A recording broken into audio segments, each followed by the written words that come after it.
आज हमारा पॉइंट है मुमालिक और कौमें। ये आखिरी पॉइंट है, 7वां पॉइंट है।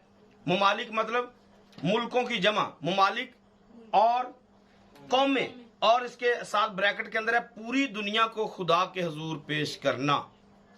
बात कहां से स्टार्ट हुई थी?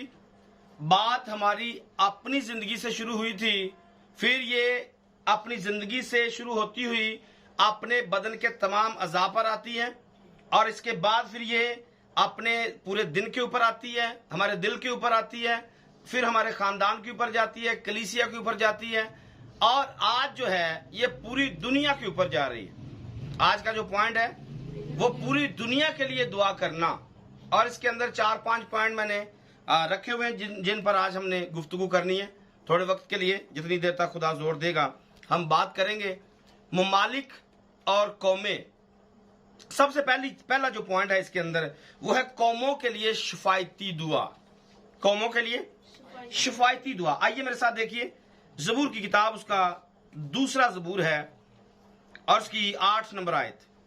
दूसरा ज़बूर और उसकी 8 नंबर आयत। खुदावंद के कलाम में ये लिखा है, मुझसे मांग और मैं कौमों को तेरी मेरास के लिए और जमीन के इंतहाई हिस्से तेरी मलकियत के लिए तुझे बख्शूंगा। आमीन। सब बोलेंगे हालेलुया। क्या हमने पढ़ा है? मुझसे मांग, मुझसे मांग और मैं क्या करूंगा? कौमों को तेरी मिरास के लिए, कौमों को तेरी मिरास के लिए, कौमों को। और आगे क्या लिखे?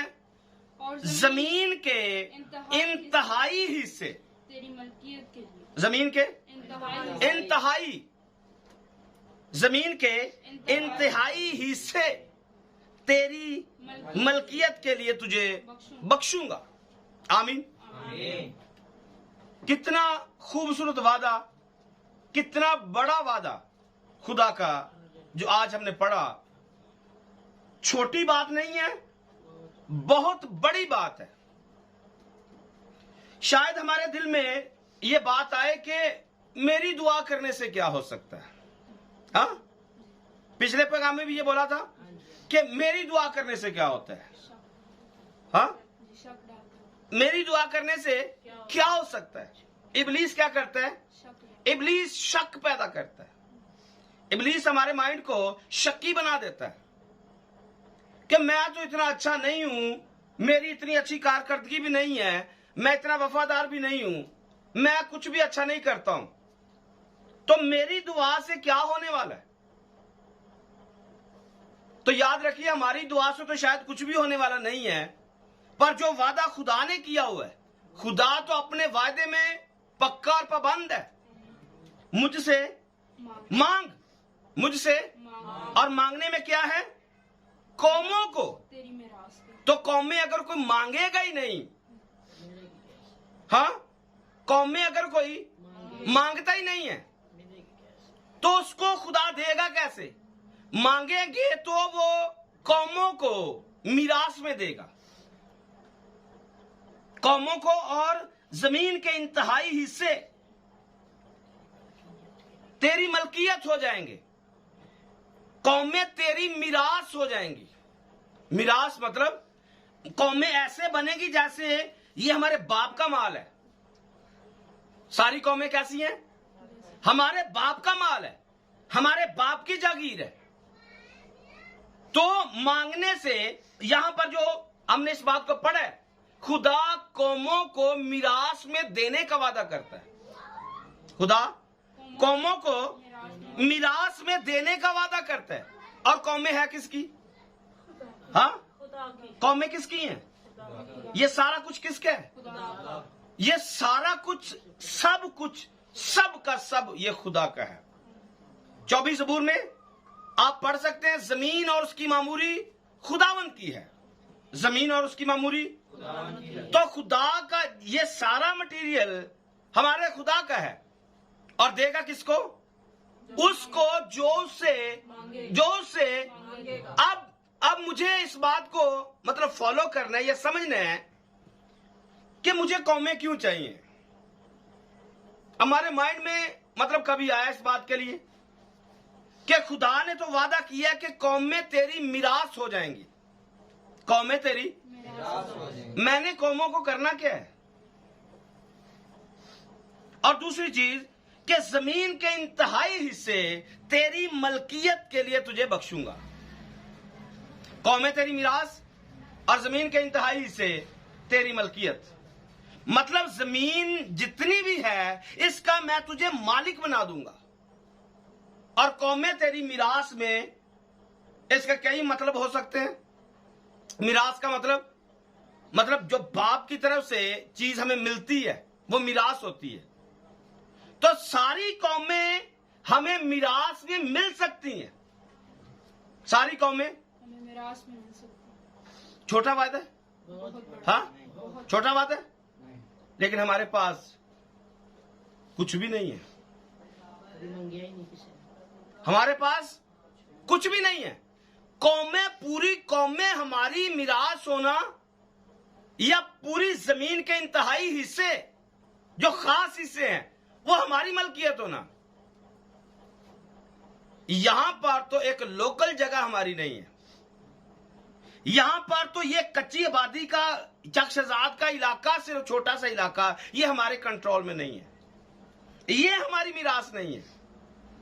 तो खुदा छोटा वादा तो नहीं कर रहा है, खुदा पूरी कौमों का लिखा है मुझसे मांग, मैं कौमों को, एक कौम नहीं कौमों को। यहां तो मसीह कौम ही सिर्फ हमारी मिरास बन नहीं पा रही है, बाकी कौमें तो दूर की बात है। मसीही कौम जो है यही हमारी मिरास बन नहीं पा रही है। हालांकि मसीही होते हुए हम सब एक बॉडी, एक बदन, एक खानदान है, तो एक खानदान ही हमारी मिरास नहीं बन रहा, तो बाकी कैसे मिरास हो जाएंगी? हाँ, पूरी मसीहत को तो आप एक तरफ रखें, अपने सिर्फ खानदान की बात कर लें, आपने सिर्फ चाचे ताए की बात कर लें, या मतलब चाचे ताए की रख लेते हैं, बाकी को हम बिल्कुल पीछे कर देते हैं। चाचा ताया एक खानदान है, चाचे ताए के खानदान के लोग मिरास नहीं बन रहे, ये एक नहीं हो रहे। पूरी दुनिया को कैसे कर सकते हैं? पूरी दुनिया को कैसे ले सकते हैं? खुदा तो कौमों को मिरास में देने का वादा करता है, और यहां जो अपने वो ही अपने नहीं बन रहे। वजह पीछे क्या है? वजह क्या है जी? हम दुआ ही नहीं करते हैं। हम दुआई, हमारा दुआया लेवल ही कुछ नहीं है, और दिल में शक रहता है, शायद मांगेंगे तो मिलेगा या नहीं मिलेगा, मांगेंगे मिलेगा या नहीं मिलेगा, शक्की बने रहते हैं। लेकिन खुदा का वादा कितना है? कौमें तेरी मिरास होंगी और जमीन के इंतहाई हिस्से तेरी मलकियत होंगे। लेकिन आज मसीहत की कंडीशन क्या है? सिवाय मुसीबतों के कुछ भी नहीं है, तकलीफों के कुछ भी नहीं है। मिरास में सिर्फ दुख और मुसीबत और मुश्किलात और मसाइब है, इसके अलावा कुछ भी नहीं है। लेकिन हमें क्या करना है?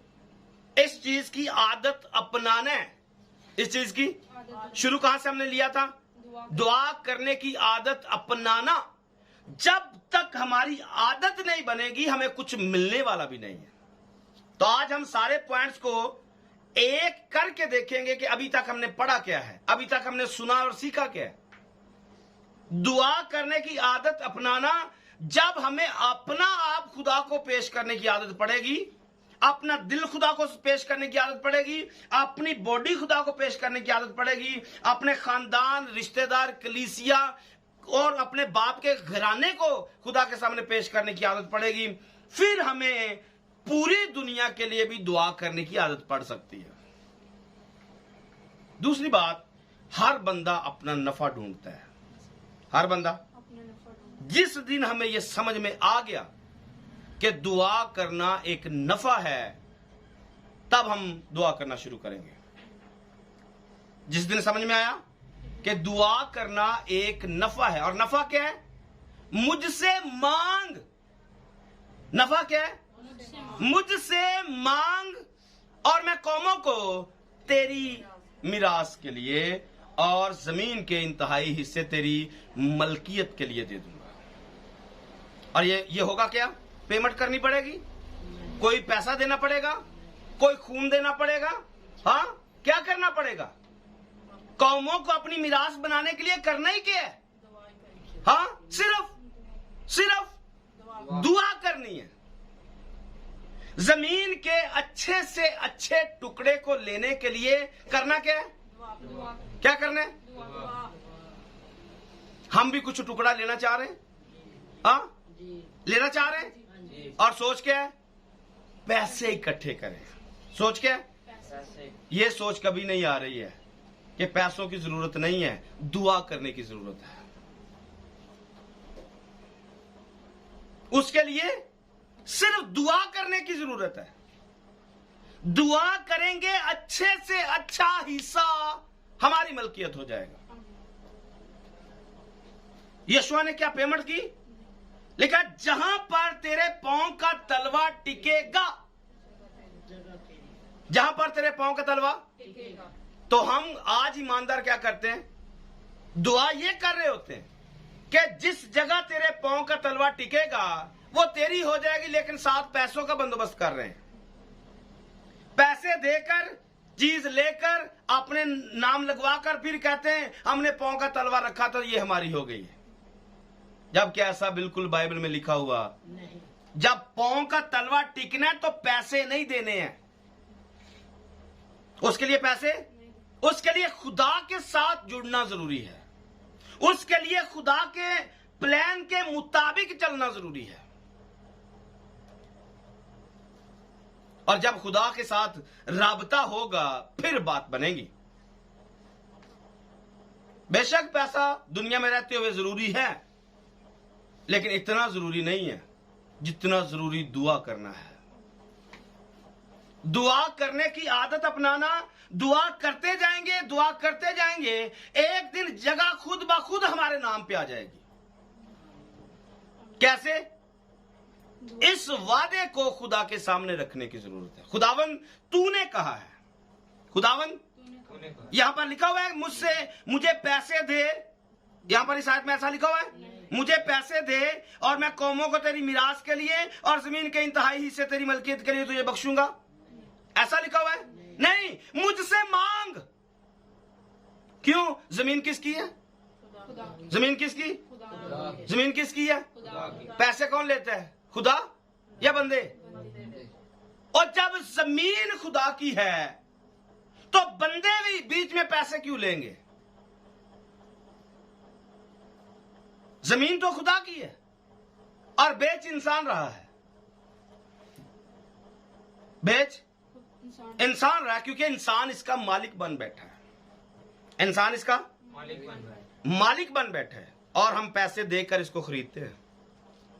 हम पैसे देकर इसको, जबकि ऐसा बाइबल में यहां पर नहीं लिखा है। यहां पर लिखा है मुझसे मांग, मुझसे मांग। ये हमारा ईमान बना ही नहीं है। ये हमारा ईमान, यशुआ को यही कहा गया था कि तूने लोगों को जमीन देनी है, तकसीम करके बता देना ये एरिया सारे का सारा तेरा है। लेकिन उसके लिए एक काम करना पड़ता है। अगर पैसे नहीं देने हैं फिर जंग लड़ना पड़ती है। अगर पैसे नहीं देने फिर जंग लड़ना पड़ती है और जंग जीत कर आपको फ्री में जगह मिलती है। और जंग क्या है? जंग करना यही दुआ है जो एक जंग है जो हमसे होती नहीं है। दुआ क्या है जी? एक जंग है जो हमसे होती। दुआ ही के अंदर हम इस जंग को जीतते भी हैं और दुआ ही के अंदर हम इस जंग को हारते भी हैं। क्यों?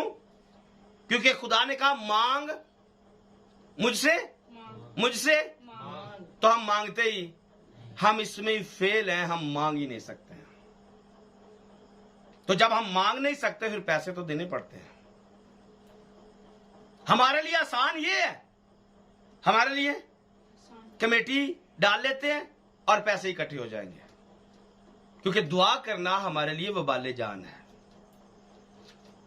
दुआ नहीं होती है। पैसे कर लेंगे औखे सौखे होके, लेकिन दुआ नहीं होती है। अगर दुआ करने की आदत पड़ी हो तो हम कह सकते, गारंटी के साथ कह सकते, क्या लेने, कोई इशू नहीं है, अभी और दुआ में चलते हैं, दुआ करते हैं, हमारी दुआ खत्म नहीं होगी, काम हो जाएगा। ये लेवल हमारा बन नहीं पा रहा है। हमारा फोकस पैसे की तरफ जाता है, हम भाग भाग के पैसे की तरफ जाते हैं, पैसे से ये होगा, पैसे से ये होगा। ओ भाई, पैसे से कुछ भी नहीं होता है, पैसे से कुछ भी नहीं होता है। जब तक घर बनाने वाला घर ना बनाए, बनाने वाले की मेहनत अबस होती है। और जब तक शहर की हिफाजत खुदा ना करे, निगहबान का जागना अबस होता है।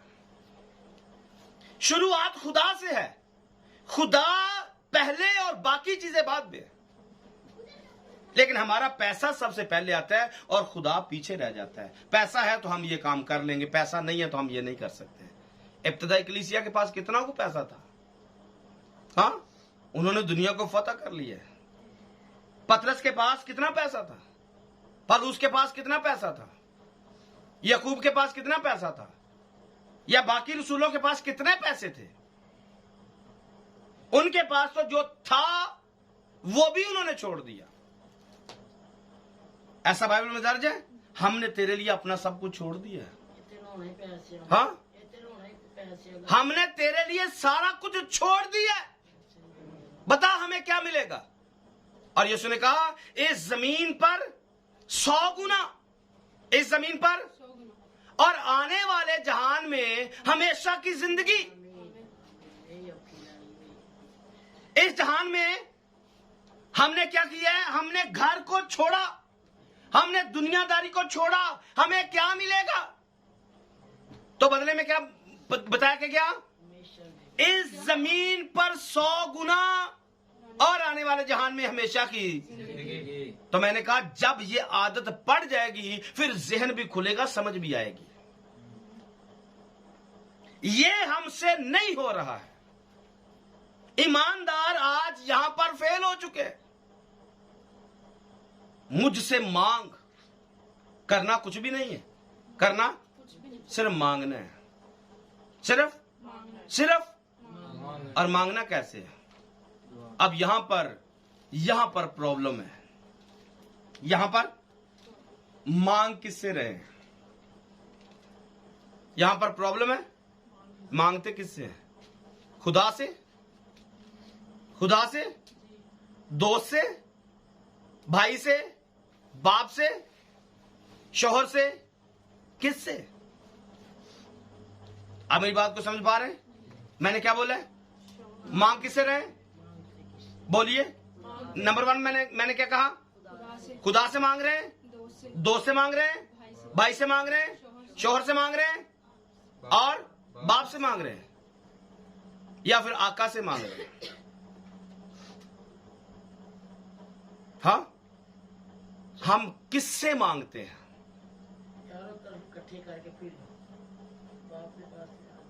नहीं, मेरी मुराद सिर्फ खुदा से है। एक ही खुदा है, हमारा उसके साथ रिलेशन गुलाम वाला है, दोस्त वाला है, हमारा उसके साथ बीवी वाला रिश्ता है, बच्चों वाला रिश्ता है। कौन सा रिश्ता उसके साथ हमारा बना हुआ है। क्या बाप को मनाने के लिए पैसे देना पड़ते हैं, हाँ, बाप को कहना हो, पापा जी मुझे ये कंप्यूटर चाहिए, हाँ, तो पापा क्या कहेगा, पहले पैसे दो फिर कंप्यूटर मिलेगा। हाँ, मोटरसाइकिल मुझे चाहिए, पापा क्या कहेगा, पहले मोटरसाइकिल के पैसे दो फिर मिलेगा। नहीं, ऐसा नहीं है। वो रिश्ते को देखता है। वो कहने को मैं यहां पर एक इंसान खड़ा हूं, कहने को मैं यहां पर एक इंसान खड़ा, पर मेरा आपका मेरे साथ रिश्ता क्या है। मैं कुदरती तौर पर आपका बाप हूं, क्या आप मेरी वजह से दुनिया में आए, या आपका भी मेरे साथ कोई रिलेशन है, आप भी मुझे कुछ मानते हैं। शादी तो पकड़ दकड़ के कर दी है, हाँ, शोहर बना भी है या नहीं बना है, शोहर दोस्त बना या नहीं बना है, बाप दोस्त बना या नहीं बना है। हमने रिश्ता डेवलप कौन सा किया हुआ है खुदा के साथ?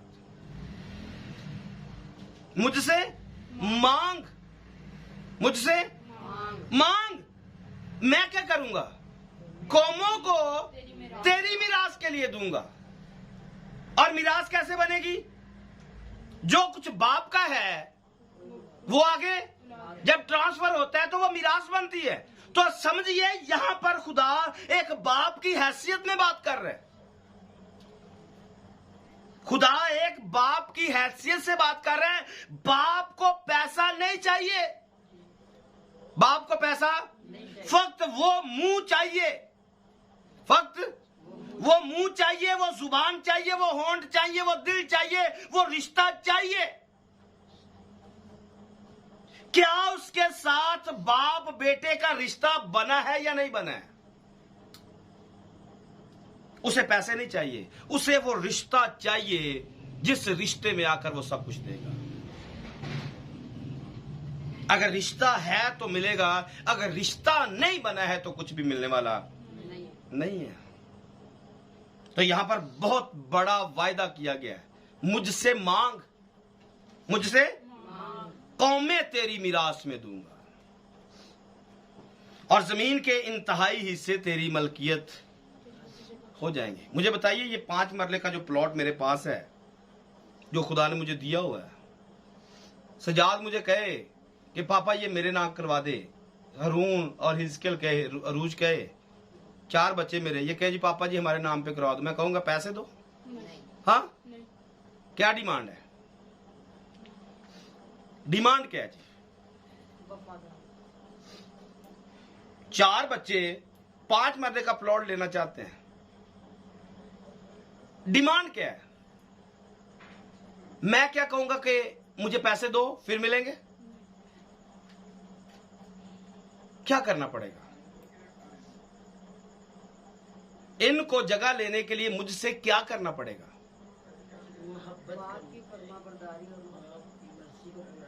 बाप को बाप मानना पड़ेगा और जो बाप चाहता है वैसे चलना पड़ेगा।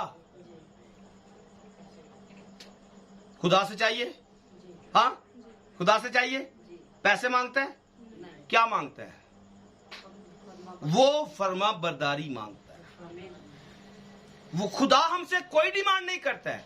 मैंने मिसाल रखी, 5 मरले का मेरे पास प्लॉट है, खुदा की ये सारी की सारी जमीन तो खुदा की है और हम उसके बच्चे हैं, हम सारे के सारे उसके। और वो चाहता क्या है? वो चाहते हैं हम उसकी फर्मा बरदारी करें। और फर्मा बरदारी के अंदर करना क्या है भाई? इतने बजे उसके हजूर झुकने, इतने बजे उसके हजूर क्या करना है और आके कहना क्या है? पापा जी मुझे ये चीज चाहिए। करना क्या है? पापा जी ये चीज मुझे चाहिए। और पापा से मांगे भी ना तो डिमांड करे कि पापा खुद ही लाके सब कुछ दे दे, ऐसा मुमकिन है? हाँ, एक ही बात है, अगर रिश्ता ताल्लुक मजबूत है तो ऐसा होगा। वो हमारे मांगने से पहले जानता है कि तुम किन चीजों के मोहताज हो। ताल्लुक इसके अंदर बहुत मायने रख रहे हैं। आज के पैगाम के अंदर आपको पूरी दुनिया चाहिए, मुमालिक चाहिए। आज का टाइटल क्या चल रहा है? मुमालिक और कौमें। पूरी जमीन की कौमें आपकी हो जाएंगी, पूरी कौमें आपकी, पूरे मुमालिक आपके, ये जमीन के इंतहाई हिस्से आपकी मलकियत होने जा रहे हैं। लेकिन कैसे? कोई नाफरमान बच्चा ले सकता है? कोई बाप के सामने अकड़ कर कुछ चीज ले सकता है? हाँ, या बीवी शोहर के साथ अकड़ के कुछ ले सकती है? किसी भी रिश्ते के अंदर आप अकड़ कर कुछ भी हासिल नहीं कर सकते। खुदा से कुछ चाहिए तो उसके लिए आजिज़ी चाहिए, इनकिसारी चाहिए, फिरौतनी चाहिए, हम्बल होना चाहिए, उसके आगे झुकने वाला होना चाहिए। फिर देखिए, मांगेंगे भी नहीं, फिर मांगने से पहले देगा। यीशु ने कहा पहले आसमान की बादशाही की तलाश करो तो कितनी चीजें? सब चीजें इनाम में मिलेंगी। और जो चाहिए उसके पीछे भाग रहे हैं। जो खुदा को चाहिए वो दे नहीं रहे हैं। हाँ, तो बाप से बच्चों को सारा कुछ चाहिए, लेकिन बाप को भी तो कुछ चाहिए। बाप की डिमांड पूरी ना करो और बदले में कहो जी हमारी हर डिमांड पूरी हो जाए, कैसे मुमकिन है? यह मुमकिन नहीं है। हां, अगर कुछ वो देगा तो वो सिर्फ इस गरज से देगा कि वो नेको बदो दोनों पर मी बरसाता है। एक मजबूरी के तहत कि आपका एक रिश्ता बना हुआ है, क्योंकि गुनहगारों का भी खुदा के साथ रिश्ता बना हुआ है। वो एक खालिक है, उसने उनको पैदा किया हुआ है, तो खालिक होने की हैसियत से वो शरीरों को भी देता है, ईमानदारों को भी देता है, वो इंसानों को भी देता है, वो जानवरों को भी देता है, क्योंकि वो खालिक और मालिक है। तो यहां पर मैं ईमान रखता हूं कि आपके बातें पूरे माइंड के अंदर, दिल के अंदर बैठ चुकी हैं। तो यहां से इस बात को हम आगे बढ़ाएंगे कि खुदा डिमांड करता है या खुदा देना चाहता है। हमें कौन सी स्ट्रेटजी इख्तियार करनी है कि हम कौमों को, उम्मतों को, ममालिक को, जमीन को, इंतहाई हिस्से हम अपनी मलकियत बना ले। हमें क्या करना है? फक्त दुआ करना है, फक्त सिर्फ दुआ करना है। कोई बड़ी कीमत नहीं है, बस आना है खुदावंद ये चाहिए, आना है खुदावंद ये चाहिए, आके कह देना खुदावंद ये चाहिए और जाकर वो करना है जो खुदावंद चाहता है। खुदा के हजूर आकर जो आपका दिल करता है वो मांगिए, और खुदा की हजूरी से जाने के बाद वो करे जो खुदा के दिल की मर्जी है। फिर देखिए यीशु की बातें पूरी होती हैं या नहीं। तुम मुझ में कायम रहो, मेरी बातें तुम में कायम रहें, और जो मांगोगे, जो चाहोगे तुम्हारे लिए कब होगा? जब वो हमारे अंदर, हम उसके अंदर जाएंगे, तब ऐसा मुमकिन है। और अगर वो किसी और ट्रैक पर हो और हम किसी और ट्रैक पर हो तो फिर मिलना मुश्किल है। सो हमने क्या करना है? इस बात को मैंने समझा, स्टडी किया, तो इस बात को मतलब खुदा के खादम बता रहे थे कि मैंने जब इस बात को अपनी जिंदगी के अंदर अप्लाई किया है तो सबसे पहले मैंने एक मैप खरीदा है, वर्ल्ड का मैप खरीदा है। और पूरी दुनिया को तो मैं याद नहीं रख सकता था, तो मैं एक बहुत बड़ा मैप खरीदकर मैं हर रोज एक मैप के जिस जगह पे किसी एक मुल्क के ऊपर हाथ रखता था और उस मुल्क के लिए दुआ शुरू कर देता था। ये मुल्क है, पाकिस्तान है, पाकिस्तान के ऊपर हाथ रखा, पाकिस्तान के अंदर क्या कुछ चल रहा है। हमने क्या करना है? हमने दुआ करने की आदत अपनाना है, और दुआ के अंदर ममालिक और कौमें, उनके लिए आज हमारा टारगेट है कि पूरी दुनिया को खुदा के सामने हमने पेश करना है। तो जब मैप हमें समझ में आ गया, याद है पूरी दुनिया के अंदर मुल्क कितने, तो इसके साथ चंद चीजें और लिंक करती हैं। नंबर 1 पर कि उनके अंदर, दुनिया के अंदर ममालिक कितने हैं, और हर मुल्क के अंदर सूबे कितने हैं, जिले कितने हैं, सूबे कितने हैं, जिले कितने हैं, और फिर उन सूबों के अंदर, मुल्कों के अंदर मसले मसाइल क्या क्या है। तमाम दुनिया के अंदर कितने मुल्क हैं, मुल्कों के अंदर कितने मसले मसाइल हैं, और फिर इनके साथ उन मुल्कों का रहना सहना कैसा है, कौन सा मुल्क, उनका रहन सहन का तरीका क्या है। अगर आपको लगता है गलत है, फिर दुआएं शुरू कर देनी है। और इसके साथ अगला, वो मुल्क जिसके लिए, जिसके बारे में आप सोच रहे हैं, वो गरीब मुल्क है या अमीर मुल्क है, और इसके बाद वो बदी करने में सबकत रखता है या फिर वो अच्छा मुल्क है। आपने जिस भी मुल्क के लिए दुआ करनी है, आपको उसके बारे में इंफॉर्मेशन हो या आपको याद करना है, और जो जो मसले मसाइल आपको समझ में आए कि इस मुल्क के अंदर ये मसले हैं, आपने क्या करना है? आपने क्या करना है? आपने क्या करना है? आपको लगेगा जर्मनी मेरी दुआ से बदलेगा, हाँ, अमेरिका जो सुपर पावर है ये मेरी दुआ से बदलेगा, ये जो रोम है क्या ये मेरी दुआ से बदलेगा? शैतान क्या करेगा? शैतान क्या कहेगा? मुंह देखे ही अपना। हाँ, शैतान क्या कहेगा? मुंह देखे ही अपना, करतूत देखे ही आपने, क्या गिर रहे हैं। तो फिर आपका आगे से जवाब क्या बनता है? जब वो ये कहे, आपको लगता है पूरी दुनिया बहुत बड़ी दुनिया है, उसके मसले मसाइल बहुत ज्यादा हैं, तो आपका दिल अंदर से कह रहा है कि यार ये काम तो बहुत बड़ा है, ये तो मुझसे नहीं हो रहा है या मुझसे नहीं होगा। शैतान भी ऊपर से क्या कहेगा? मुंह देखे ही अपना, सुता पिया तू टाइम ना उठता नहीं, बाइबल तू पढ़ता नहीं, फर्मा बरदारी तू करता नहीं, तू तो मांग ही रहे, पूरी दुनिया वास्ते दुआ मां, हाँ पूरी दुनिया के लिए दुआएं मांग रहे।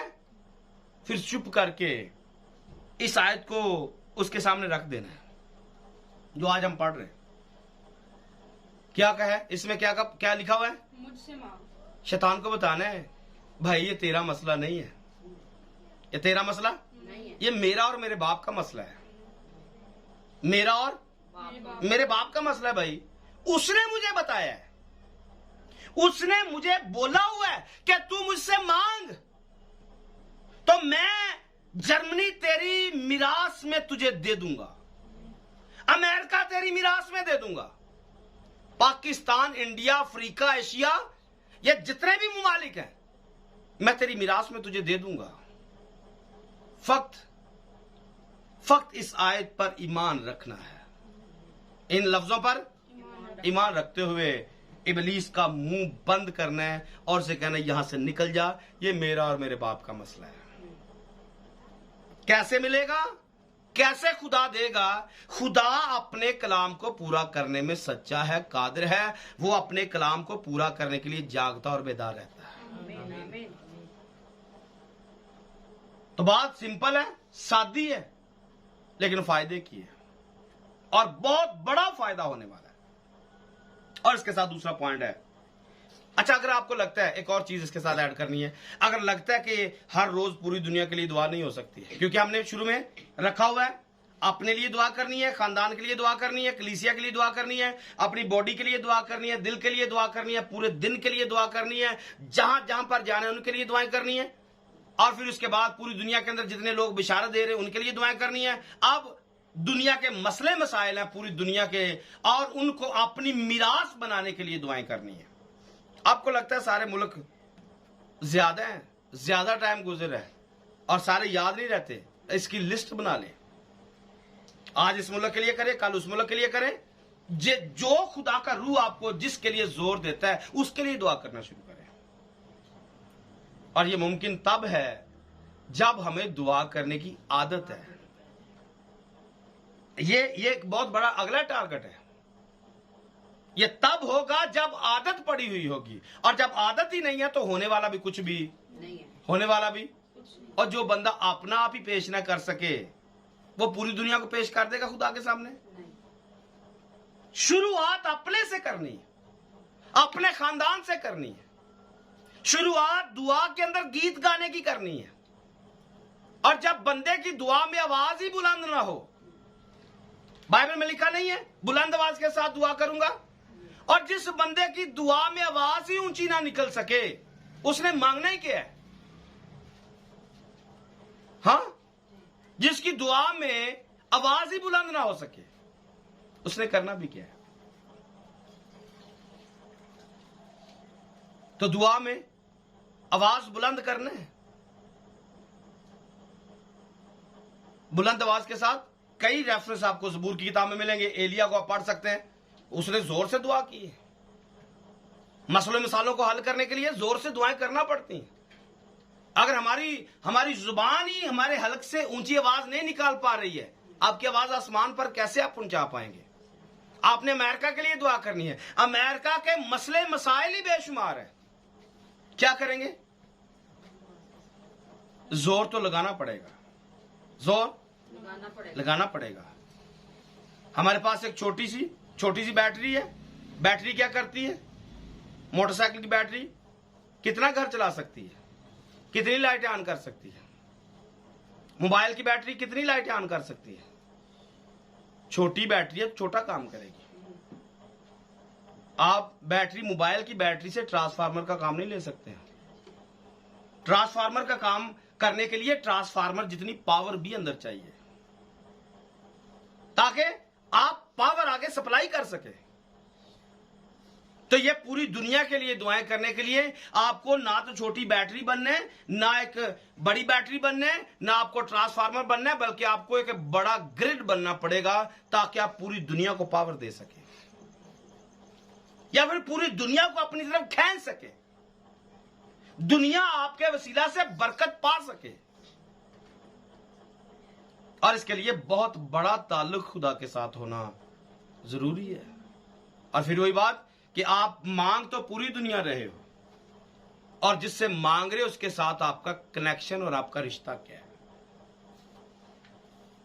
हाँ, जिससे मांग रहे हो उसके साथ रिश्ता क्या है? रिश्ता मायने रखता है। सो आगे बढ़ेंगे। मिशनरी लोगों के लिए दुआ करना, जो पिछले पैगाम में भी इसका टच था। आइए इसके लिए एक हवाला पढ़ते हैं फिलिपियों के खात्मे से, उसका पहला बाब उसकी 3 नंबर आयत से। फिलिपियों पहला बाब उसकी 3री आयत से। मैं जब कभी तुम्हें याद करता हूँ तो अपने खुदा का शुक्र बजा लाता। क्या लिखता है? मैं जब कभी तुम्हें याद करता हूं तो अपने खुदा का शुक्र बजा लाता। जब तुम्हें याद करता हूं तो अपने खुदा का शुक्र बजा लाता हूं।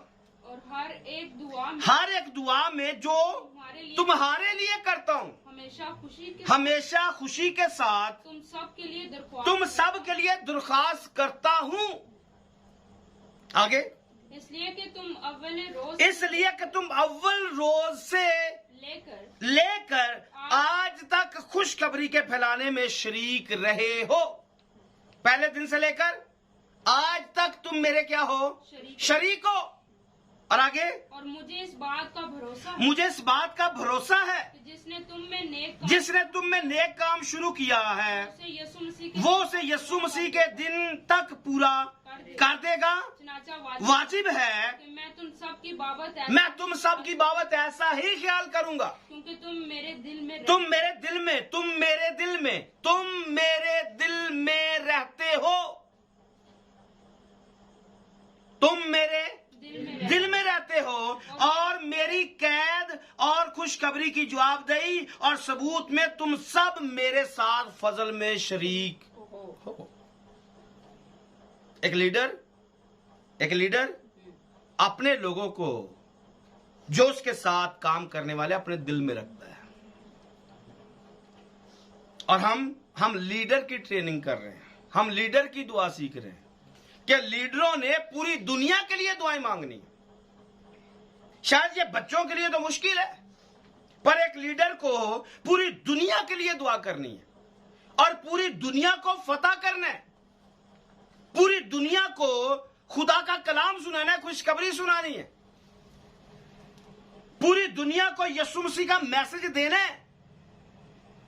और इसके लिए दरवाजे खुलना जरूरी है, उसके लिए आपका आना जाना जरूरी है।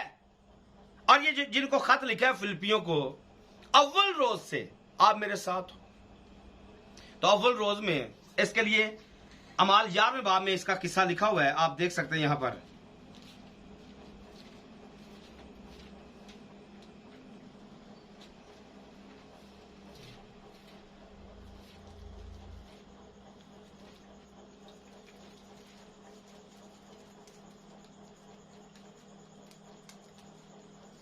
यहाँ पर सॉरी, ये 17वां बाब है। 17वें बाब में देखिए,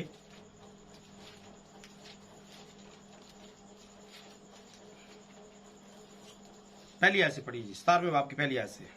फिर वो अम्पफल से और अपलूनिया होकर अंताकिया में आए जी, जहाँ जहाँ यहूदियों का एक इबादत खाना था। आगे, और पलूस अपने दस्तूर के मुवाफिक उनके पास गया और 3 सप्तों को किताब मुकद्दस से उनके साथ बहस की, और उसके मायने खोल खोल कर दलीलें पेश करता था कि मसीह को दुख उठाना और मुर्दों में से जी उठना जरूर था जी, और यही यीशु जिसकी मैं तुम्हें खबर देता हूँ मसीह है। यहाँ पर क्या लिखा है? वो उनको यीशु मसीह के बारे में तालीम दे रहा है। और 3 शब्दों में, यानी कि 3 शब्दों का पहले मैंने जिक्र किया हुआ है, 3 शब्दों से मुराद ये वो 3 ईदें हैं जो सबत हैं खुदा के, उनको खोल खोल कर, ईदों को खोल खोल कर उसने उनको तालीम दी है। 16वें बाब में भी आप इसको पढ़ सकते हैं। 11वीं आयत से, पस्तरुआत से जहाज पर रवाना होकर हम सीधे समुद्रा के में और दूसरे दिन न्यापलुस में आए और वहां से फिलिपी में पहुंचे, जो मुकदीनिया का शहर और किस्मत का सदर रूमियों की बस्ती है। आप इसको पढ़ते जाएंगे, आगे लुदिया का जिक्र आएगा। इसके बाद 16वीं आयत में फिलिपी के अंदर वो कैद खाने में जाता है, और फिलिपी के जो लोग हैं, यहां पर एक लौंडी है जिसमें गैबदान रूह है, उसके बारे में भी आप इसको पढ़ सकते हैं। गैबदान रूह उनके बारे में शोर करती है, खुदा के बंदे, ये खुदा की राह बताने वाले, निजात की राह बताने वाले। फाइनली क्या है, इसको यहां से मारा भी जाता है और कैद खाना में डाला भी जाता है। यहां पर ही वो वाकया जहां पर दरोगा ने रात के वक्त में नींव हिल गई और रात को दरोगा ने अपने खानदान समेत पानी का बपतिस्मा लिया। वो इस सारी मुसीबत से वाकिफ है। अव्वल रोज से तुम मेरे साथ बराबर रहे हो, खुशखबरी फैलाने में तुम्हारा बड़ा साथ है।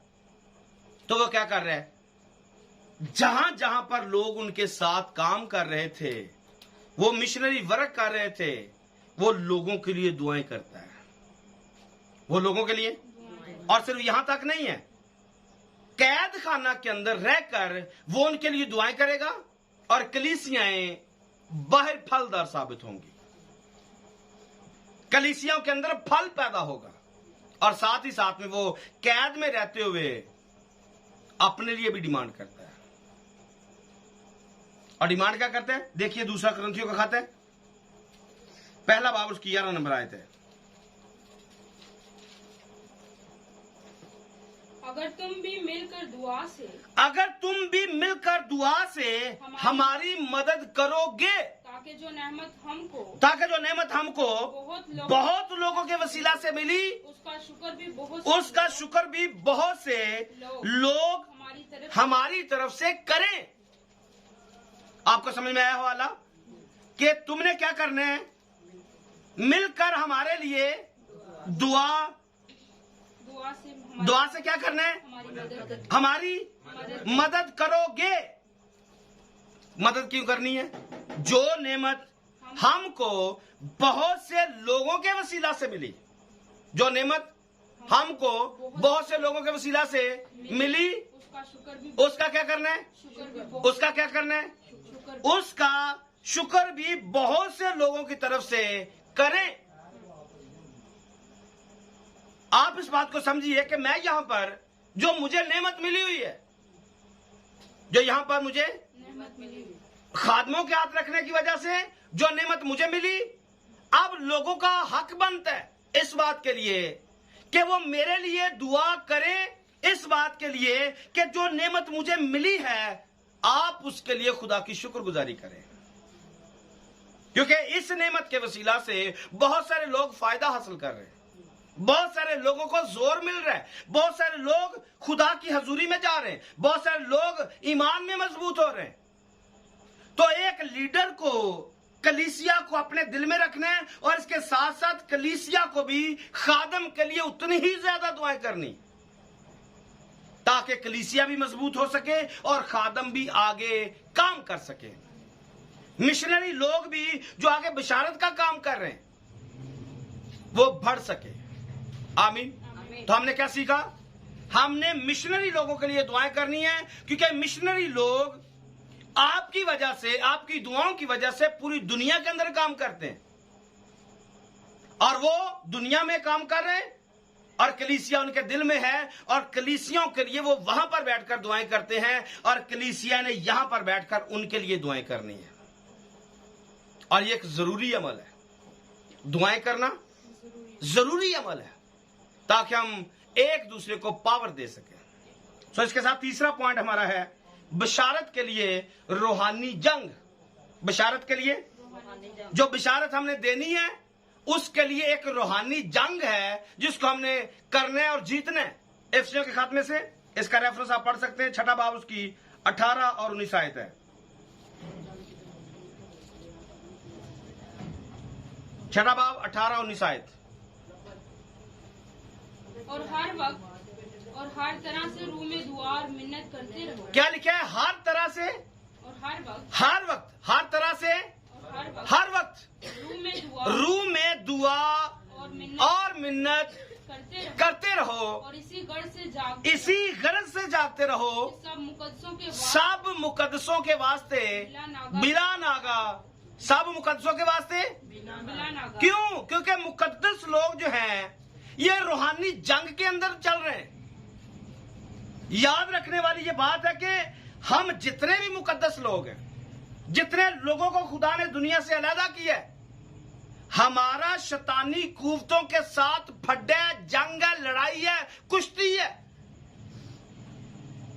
वो हमें इस जंग में हराता है, वो दुआ करने ही नहीं देता है। और याद रखें, जब आप दुआ आपका दिल ना करे करने को, समझ ले कि आप एक हारे हुए आदमी हैं। आप जब दुआ ना कर सके तो आप एक हारे हुए आदमी हैं और शैतान आपको शिकस्त दे चुका। जब दुआ को दिल ना करे तो शैतान आपको शिकस्त दे चुका है और आप एक हारे हुए आदमी है और टोटल जिस्मानी जिंदगी बसर करने वाले आदमी है। आपको हर तरह की बुरी चीज अच्छी लगेगी, हर तरह की जिस्मानी चीज अच्छी लगेगी, हर तरह की अय्याशी करने वाली चीज अच्छी लगेगी, क्योंकि आपको रूहानी लेवल अच्छा ही नहीं लग रहा है और शैतान ने आपको उस पॉइंट से नीचे गिरा दिया हुआ है। आप एक टोटल जिस्मानी लड़के और लड़कियां हैं। क्यों? क्योंकि आप दुआ कर ही नहीं सकते हैं। दूसरे लफ्जों में आप मरे हुए इंसान हैं। शैतान ने आपको अपने पांव के नीचे कुचल दिया है। लेकिन दुआ करनी स्टार्ट करें, आपको समझ भी नहीं आएगी कि आप बिल्कुल अपने आप में फ्रेश होंगे और शैतान आपसे दूर भागेगा। शैतान का मुकाबला करो और तुमसे 9 पे काम इस पर दिए हुए मैंने, उसका मुकाबला करो, वो तुमसे भाग जाएगा। तो ये भागता भुगता नहीं है हमसे, क्योंकि हम उसके हाथों शिकस्त खा चुके हैं। जब दुआ करने को दिल नहीं कर रहा है तो समझे आप हरे हुए हैं और आप मरे हुए हैं। एक बात खास और भी याद रखने वाली है कि यीशु मसीह ने इस शैतान को एक पावर करार दिया है। शैतान एक पावर का नाम है। मरकस की इंजील में देखिए 3 बाब की 27 नंबर आयत में। मरकस की इंजील 3 बाब की 27 नंबर आयत। लेकिन कोई आदमी किसी जोरावर के घर में घुसकर, क्या लिखा है? लेकिन कोई आदमी किसी जोरावर के घर में घुसकर उसके असबाब को लूट नहीं सकता जब तक वो पहले उस जोरावर को ना बांध ले, तब उसका घर लूट ले। तो आपको पता है ये जो इबलीस है, ये हवा का लंबरदार है। हमारी दुआएं रोक लेता है, हमारी दुआएं यहां से ऊपर जाने ही नहीं देता है। इसके लिए क्या करना पड़ेगा? आपको जोरावर बनना पड़ेगा।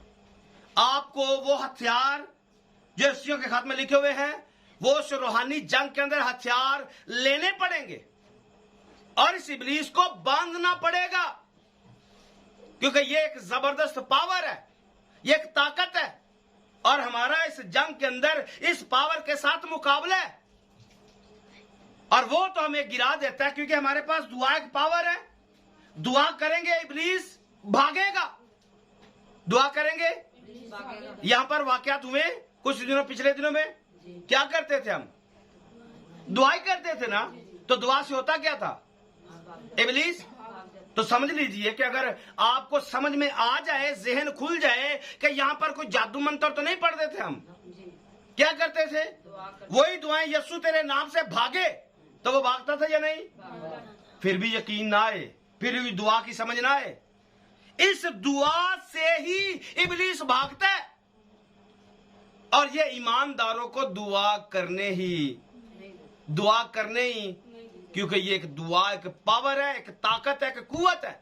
इस दुआ से आसमान बंद हो जाता है, आसमान खुल जाता है। इबलीस ये दुआ करने ही नहीं देता है। तो हमने क्या करना है? इस रूहानी जंग को समझना है और अपने लिए दुआएं करनी है, क्योंकि जब अपने लिए दुआ करना शुरू करेंगे फिर अगले इस पॉइंट तक भी पहुंचेंगे कि हम बहुत सारे लोगों के लिए दुआएं कर सकें, कौमों के लिए दुआएं कर सकें, मुल्कों के लिए दुआएं कर सकें। आमीन। सो चौथा हमारे लिए पॉइंट है कौमी रहनुमाओं के लिए दुआ और सलामती। कौमी रहनुमाओं के लिए दुआ और सलामती। आइए देखिए, पहला तीमुथियुस का खाता है, उसका दूसरा बाब, उसकी पहली आयत से। पहला तीमुथियुस है, दूसरा बाब, उसकी पहली आयत। बस मैं सबसे पहले ये नसीहत करता हूँ कि मुनाजातें और दुआएं और क्या लिखा है? सबसे पहले ये नसीहत करता हूँ क्या? कि मुनाजातें, और दुआएं, इल्तिजाएं, शुक्रगुजारियां सब आदमियों के लिए की जाए। कितने लोगों के लिए? कितने लोगों के लिए? सब आदमियों के लिए। और फिर आगे क्या लिखा है? बादशाहों और सब बड़े आदमियों के लिए की जाए, इसलिए कि हम कमाल दीनदारी और संजीदगी से अमनो आराम के साथ जिंदगी गुजारे। आपने इस पॉइंट को आमीन, पॉइंट को समझना है। दुआ किसके लिए करनी? पहले ऊपर लिखा है सब आदमियों के लिए, उस पर बाद में आते हैं। दूसरी आयत में लिखा है बादशाहों के लिए। पहला नंबर किसका है? दूसरा नंबर किसका है? सब बड़े मर्तबा वालों के वास्ते। अब बादशाह, हमारे मुल्क की बात कर लें, यहां तो बादशाही निजाम नहीं है, यहां पर वजीर आजम का निजाम है या सदर का निजाम है। सबसे पहले किसके लिए दुआ करनी? वजीर आजम के लिए, सदर के लिए। और आगे क्या लिखा है? सब बड़े मर्तबा वालों के वास्ते। सब बड़े मर्तबा वालों। अब बड़े मर्तबा कितने हैं? अब काउंट करेंगे। पाकिस्तान के अंदर कितने अदारे हैं? सबसे बड़ा अदारा आर्मी का अदारा है। आर्मी का चीफ है, नेवी का चीफ है, एयरफोर्स का चीफ है, चीफ जस्टिस है, हाँ, मतलब अदलिया का निजाम है, थाने कचहरी का निजाम है, स्कूलों का निजाम है, बड़े अदारों का निजाम है। अपनी जिंदगी में कभी बैठ के इस बात को सोचिए, समझिए, इनके लिए कितनी दुआएं की हैं। और फिर ऊपर से रोना रोते कि हमारा इंसाफ नहीं होता है, हमें इंसाफ नहीं मिलता है, हम गैर महफूज हैं, हमें ये नहीं मिला, हमें वो नहीं मिला है। तो ऑर्डर कितना मानते हैं? हाँ, ऑर्डर कितना मानते हैं? बादशाह के लिए दुआएं कितनी करते हैं? आला मर्तबे वालों के लिए दुआएं कितनी करते हैं? सब आदमियों के लिए दुआएं कितनी करते हैं? एक आयत आपको देने वाला हूं, अमसाल की किताब में देखिए, अमसाल की किताब 21वां बाब और उसकी पहली आयत। बादशाह का दिल खुदावंद के हाथ में है। पहले हमने क्या पढ़ा है? दुआ किसके लिए करनी? बादशाहों के लिए। दुआ क्यों करनी है? क्योंकि बादशाह का दिल खुदावंद के हाथ में है। वो उसको पानी के हमने यहाँ पर बैठकर क्या करना है? अपने बादशाह के लिए। और उसका दिल कहाँ पर है? खुदा के हाथ। वो जिधर भी दुनिया में रहता है, इससे कोई गर्ज नहीं है। उसका दिल कहाँ पर है? खुदा के हाथ। उसका दिल खुदा के हाथ में है। और यहाँ पर क्या लिखा है? वो उसको पानी के नालों की मानिद जिधर चाहता है फेरता है। हमारा वजीर आजम जो भी है, सदर जो भी है, हमें उससे कोई गर्ज नहीं है। वो क्या करता है क्या नहीं करता है, हमें इससे कोई गर्ज नहीं है। हमें गर्ज है कि खुदा ने कहा कि बादशाहों के लिए दुआ करो। मसला क्या है? मसाइल क्या है? आपको क्या चाहिए? यहां पर बैठे हुए खुदा की हजूरी में आए और उसे बताएं कि खुदावंद मैं इसके लिए ये दुआ करता हूं, ये काम होना चाहिए। और खुदा क्या करेगा? दिल खुदा के हाथ में है और पानी की तरह उसके दिल में ख्याल डालेगा, ऐसे फेर देगा। मुझसे मांग, मुझसे मांग, मैं कौमें तेरी मीरास के लिए, जमीन के इंतहाई हिस्से तेरी मलकियत के लिए तुझे। यहां तो जमीन खुदा दे रहा है, यहां पर तो कौमें दे रहा है। एक बादशाह का दिल वो मूव नहीं करवा सकता, या कर सकता है? कर सकता है, वो सब कुछ कर सकता है, फक्त अगर हमें दुआ करने की आदत पड़ जाए तो। हम अपनी दुआ से सब कुछ करवा सकते हैं, क्योंकि दिल खुदा के हाथ में है, दिल खुदा के हाथ में। लेकिन इब्लीस क्या करता है? इब्लीस हमें बुज़दिल बना देता है, खौफज़दा कर देता है। ये नहीं हो सकता है, तू वैसा नहीं कर सकता है, तू वैसा नहीं कर सकता है। लेकिन हमने क्या करना है?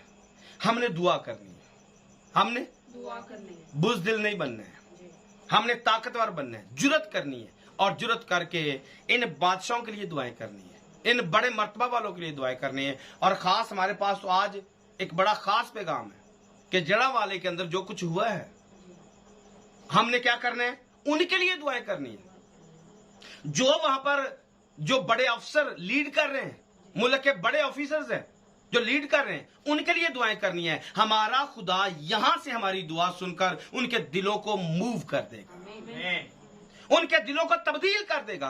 पानी की तरह जहां पर आप चाहेंगे उनको वैसे ही मूव करके ले जाएगा। कमी तो हमारे अंदर है, नुक्स तो हमारे अंदर है। वो कहता है कि कौमें तेरी मीरास में दूंगा, हम उससे कुछ भी हासिल नहीं कर पा रहे हैं, बल्कि हम हर रोज उल्टा रुसवाई और जिल्लत का निशाना बन रहे हैं। उसका रीजन पीछे, हमने खुदा के हुजूर जाना पसंद ही नहीं किया है, हमने उससे मांगना पसंद ही नहीं किया है। मांगना शुरू करें, उससे मांगना शुरू करें, और नतीजे में होगा क्या कि जितनी मुनाजातें हैं, जितनी भी मुनाजातें हैं, वो तमाम लोगों के लिए करनी है। नतीजा क्या निकलेगा? जब मुनाजातें बड़ों के लिए करेंगे, छोटों के लिए करेंगे, मतलब छोटे लेवल के, बड़े लेवल के रूहानी लोग, जिस्मानी लोग, जितने भी मुल्क हैं, उनके लिए दुआएं करेंगे, नतीजा क्या निकलेगा? खुदा इनको हमारी मीरास में दे देगा, खुदा इनको हमारी मीरास में दे देगा। क्योंकि यीशु मसीह ने कहा, मांगो तो तुमको दिया जाएगा। लेकिन अगर मांगेंगे ही नहीं तो मिलने वाला भी कुछ नहीं है।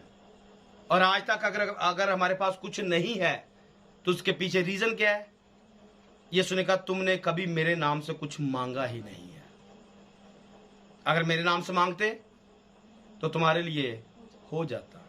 सो आखिर में जो याद रखने वाली बातें, ये 4 बातें आपने नोट करनी है। ये जानना हमारे लिए बहुत ज्यादा अच्छा है और जरूरी है। पहली चीज कि जब हम ईमान और रूह में दुआ मांगते हैं, ईमान के साथ और रूह में दुआ मांगते हैं, तो खुदा हमारी दुआओं को सुनता है। पहली चीज क्या है?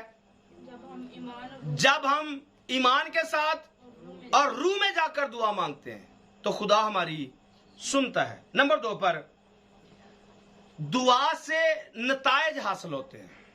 दुआ से जितनी ज्यादा दुआएं होंगी, जितनी उतने ज्यादा नतीजे निकलेंगे। जितनी ज्यादा दुआएं करेंगे उतने ज्यादा नतीजे निकलेंगे, उतनी गवाहियां ज्यादा बनेंगी। और अगर दुआ नहीं करनी आती है तो गवाही भी जिंदगी में आना मुश्किल है। और नंबर 3 पर, आपको लगता है कि कुछ मसाइल और मुश्किलात बहुत बड़ी हैं, कुछ मसले, कुछ मसाइल, कुछ मुश्किलात बहुत बड़ी हैं। आपको लगता है मेरी दुआ से ये नहीं हो सकता है, आपको लगता है मेरी दुआ से ये, और ये मुमकिन भी है। ये बात मुमकिन भी है क्योंकि आपका रूहानी कद ही बहुत छोटा है और काम बड़ा है। क्योंकि यीशु मसीह ने ऐसा बोला एक दफा कि ये किस्म दुआ के बगैर नहीं जा सकती है, और इंग्लिश बाइबल में लिखा है कि दुआ और रोजे के बगैर नहीं जा सकती है। तो ना आपको दुआ करने की आदत है, ना रोजा रखने की आदत है, लेकिन आप चाह रहे कि अमेरिका के अंदर मेरे झंडे लग जाएं। दुआ क्या जी? अमेरिका के अंदर मैं प्रेसिडेंट बन जाऊं अमेरिका का। तो आपकी दुआ का लेवल क्या है और आप मांग क्या रहे हैं?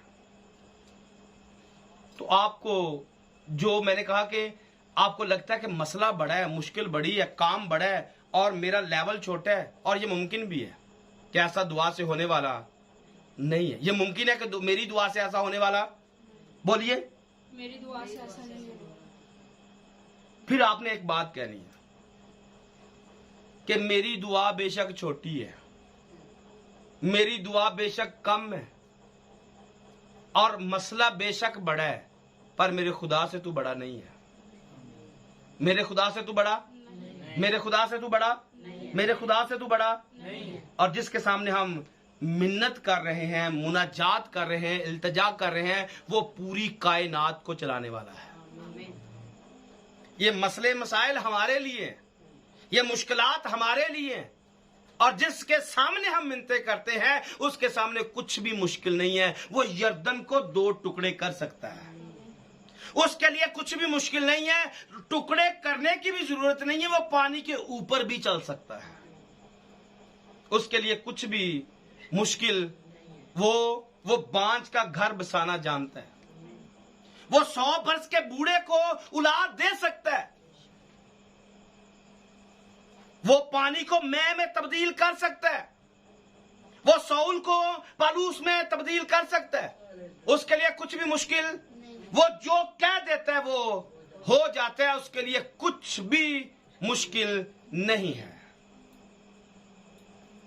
तो आपने क्या कहना है कि भाई मेरी दुआ बेशक छोटी है, पर जिसके साथ मैं जुड़ा हुआ हूं उसके सामने ये कुछ भी नहीं है। वो पानियों पर इख्तियार रखते हैं, हवाओं पर इख्तियार रखते हैं, आसमान पर इख्तियार रखते हैं, चांद सूरज सितारों पर इख्तियार रखते हैं, कायनात की हर चीज उसके सामने झुक जाती है। वो धमकी से लगाए समंदर खुश्क हो जाता है, मेरा तो काम ही कोई बड़ा नहीं है। वो कह दे तो लंगड़े चलते हैं, अंधे देखते हैं, गूंगे बोलते हैं, मुर्दा जिंदा हो जाते, उसके लिए कुछ भी मुश्किल नहीं है, उसके लिए ये मामूली और हल्की सी बात है। तो आपने कहना है मेरी दुआ बेशक छोटी और पावर मेरे अंदर नहीं है, पर मैं जिसके साथ जुड़ चुका हूं या जुड़ गई हूं उसके लिए सब कुछ मुमकिन है। फक्त ईमान रखना है, ईमान के साथ और सच्चाई के साथ और रूह में जाकर ये ईमान के साथ दुआ करनी है। तो आखिरी बात, ये चौथी बात है, खुदा हमें दुआया जंगजू बनाना चाहता है। खुदा हमें और वो दुआ करने वालों की एक फौज तैयार कर रहा है। दुआ करने वालों की एक फौज किसके लिए?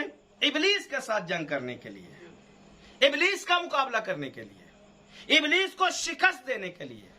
और आप और मैं उसके एक बेहतरीन जंगजू, फौजी और सिपाही हैं। फक्त हमने आज के पैगाम के वसीला से, जो आज 7वां पैगाम हमारे पास पहुंच गया, सारे पैगामों को लेकर फक्त हमने दुआ करने की आदत अपनाना है। एक फौजी की तरह सिर्फ ड्यूटी पर खड़ा होना है।